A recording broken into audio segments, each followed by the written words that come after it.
आइए आज एपी का हम लोग 5.2 एक्सरसाइज करें। देखिए एपी बनाने से पहले आपको देखिए क्या ध्यान देना है। हम एपी का एक फार्मूला मेन फार्मूला जो है हम लोग क्या जानते हैं। देखिए एक तो होता है ए एन बराबर ए प्लस एन माइनस 1 डी। ठीक है, ये हम एपी का मेन फार्मूला है। इसके बाद आपको देखिए क्या चलना होता है। इसके बाद एक आपको कोई भी एन एन मतलब नंबर ऑफ टर्म, जितना टर्म का पूछा जाए।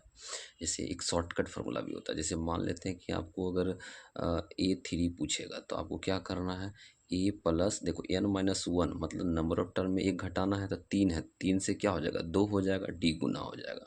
अगर आपको A4 निकालना है तो क्या करेंगे आप लोग, ए प्लस 3D लगाएंगे। ठीक है, A5 निकालना है तो कैसे निकालेंगे, A5 निकालने के लिए आपको ए प्लस 4D लगाना होगा।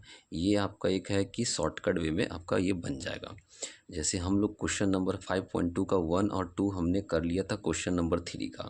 क्वेश्चन नंबर 3 का आज हम लोग क्वेश्चन नंबर 3 का ही 3 नंबर करने जा रहे हैं। देखिए फिल इन द ब्लैंक दिया गया है, इसको कैसे बनाना है। जैसे पहला नंबर क्या दिया गया 5, ठीक है। उसके बाद आपको यहाँ पर fill in the blank, fill in the blank है ना, इस तरीके से दिया गया है।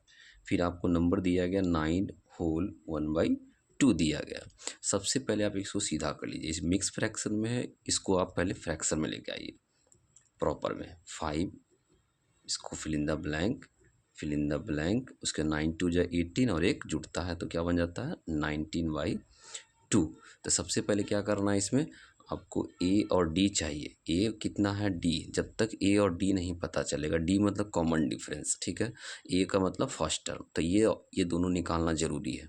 तो देखो जो वैल्यू दिया गया उसी से निकालेंगे। पहले टर्म को A1 बोलते हैं, यानी ए भी बोल सकते हैं, A2 A3 A4। तो हमारे पास ए का वैल्यू दिया गया, ए का वैल्यू कितना दिया गया यहाँ पर 5 दिया गया। ओके, अब हम लोग क्या चलना है, अब देखो लास्ट का दिया गया है, लास्ट में देखो गिन लो 1 2 3 4, यानी ये चौथे टर्म का वैल्यू दिया गया। A4 का वैल्यू 19/2 दिया गया। तो हम इसको कैसे करेंगे, देखो A4 को हम क्या लिख सकते हैं, ये बताए थे। A4 को हम A प्लस 3D लिख सकते हैं। वो किसकी इक्वल है 19/2 की इक्वल है। अब देखो ए का वैल्यू तो हमारे पास दिया गया है 5 प्लस 3D बराबर कितना इधर है 19/2, प्लस का है उधर जाएगा तो माइनस हो जाएगा। 3D बराबर कितना आएगा 19/2, प्लस में है तो इधर जाएगा तो माइनस में हो जाएगा। इसके नीचे कुछ नहीं तो एलसीएम, इसके नीचे कुछ नहीं तो 1 छिपा हुआ है। एलसीएम लेंगे तो 2 और 1 का एलसीएम 2, ठीक है। अब यहाँ क्या बचेगा, नीचे सेम है तो ऊपर सेम लिखाएगा 19 माइनस 2 5 ज़ा 10, यानी यहाँ पर कितना आएगा 9/2 आएगा। और हमारे पास यहाँ क्या चल रहा था 3D। अब डी यहीं पर निकालेंगे तो 3 देखो इंटू में, इधर जाके क्या होगा नीचे चला जाएगा डिवाइड में। 3 3 जा 9, तो हमारे पास डी का वैल्यू कितना आ गया 3/2। अब हमको देखना है कि कौन सा टर्म का वैल्यू चाहिए। यहाँ पर देखो हमको पहला तो दिया गया, दूसरा चाहिए। दूसरा मतलब A2 मतलब 2 है तो एक घट जाएगा डी, ए प्लस डी होगा, है ना। तो यहाँ पर देखो क्या निकालेंगे, ए का वैल्यू क्या दिया गया है यहाँ पर 5 दिया गया, तो यहाँ पर हम लिखेंगे 5 प्लस डी का वैल्यू कितना दिया गया 3/2 दिया गया। एलसीएम उलसीएम लेंगे तो कितना 5 2 जा 2 तो नीचे लिखाएगा 5 2 जा 10 प्लस 3, है ना। 10 प्लस 3 हो जाएगा, यानी 10 प्लस 3 है तो यहाँ पर जोड़ेंगे तो क्या आएगा 13/2, यानी हमारे पास A2 का मान आ गया। तो यानी कि हम यहाँ पर क्या लिख सकते हैं, यहाँ पर हमारे पास वैल्यू जो आया A2 का वैल्यू 13/2 आ गया, ठीक है। नेक्स्ट देखो, नेक्स्ट किसका निकालना है हमको वैल्यू, A3 का मान निकालना है ना, A3 का मान।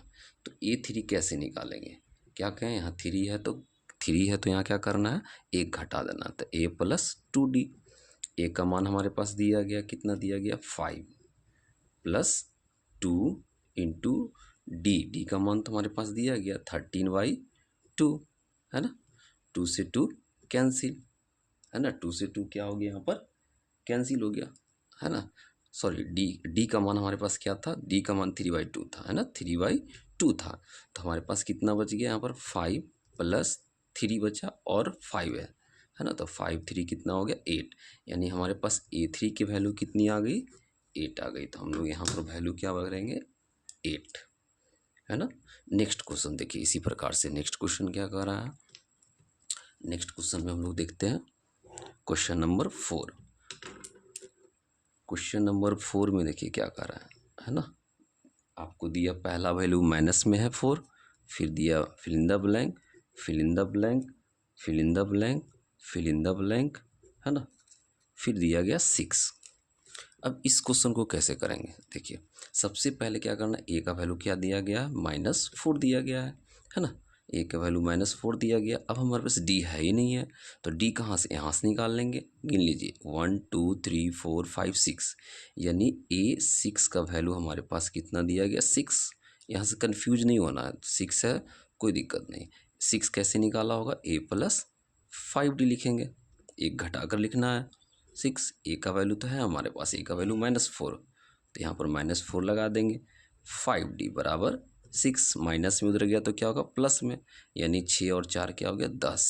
6 और 4 क्या हो गया, 10। 5 2 जा 10, तो डी का मान बताओ कितना आएगा, 2, है ना। अब ए भी हाथ में आ गया, डी भी हाथ में आ गया, आराम से निकाल सकते हैं अगला टर्म। ये क्या माना वहाँ पर, दूसरा नंबर पर, यानी A2 का मान निकालना है। A2 का मान कैसे निकालेंगे, एक घटाकर ए प्लस डी। ए का मान कितना है हमारे पास, -4, डी का मान 2, यानी -4 और 2 करेंगे कितना होगा, तो -2, है ना। तो यहाँ पर आंसर हमारे पास कितना आ गया है, A2 का मान आया हमारे पास -2। नेक्स्ट उसी तरीके से हम लोग निकालेंगे क्या, A3। A3 का मान कैसे निकालेंगे, तो A प्लस 2D, है ना, A प्लस 2D। ए का मान कितना है, -4 है, प्लस 2 इंटू डी का मान। डी का मान देखो कितना हमारे पास दिया गया, निकाले ना, डी का मान 2 आया है। 2 2 जा 4, यानी यहाँ पर कितना वैल्यू आएगा हमारे पास देखो, है ना, -4 प्लस 2 2 जा 4, यानी कि 0, यानी हमारे पास यहाँ कितना आएगा, 0। ऐसे भी सोच सकते हैं, डिफरेंस देखो 2 का आ रहा है, 2 में से 2 गया तो 0 ही आएगा। अब देखो कुछ करना भी नहीं है, आगे हमको डिफरेंस 2 आ रहा है तो चुपचाप से आगे नहीं भी निकालना है तो हम डायरेक्ट भी लिख सकते हैं, जी 2 का डिफरेंस आ रहा है, फिर 0 में 2 जोड़ेंगे 2 आएगा, है ना। फिर हम लोग क्या जोड़ेंगे, फिर 2 जोड़ेंगे तो 4 आएगा, और फिर 2 जोड़ेंगे तो 6 आएगा। डायरेक्ट हमारे पास ए और डी निकल गया, तो डायरेक्ट आंसर करके भी देख सकते हैं आप चाहें तो। जैसे कि मान लो हमने कितना है, A3 का मान 0 निकाला है, अगला निकालना है तो कैसे निकालेंगे, है ना। देखो A3 के बाद क्या है, A4 निकालना है, तो एक घटा देंगे हम लोग, यहाँ पर 4 है तो क्या लिखेंगे, 3D। अब देखो ए का मान कितना है, -4 प्लस 3 इंटू डी का मान कितना है हमारे पास, देख लो 2 है ना।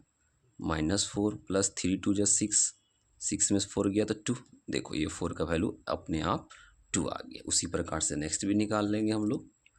चलते लास्ट क्वेश्चन इसका बचा हुआ है हमारे पास 5 नंबर क्वेश्चन। देखिए 5 नंबर क्वेश्चन हमारे पास क्या कहता है, देखिए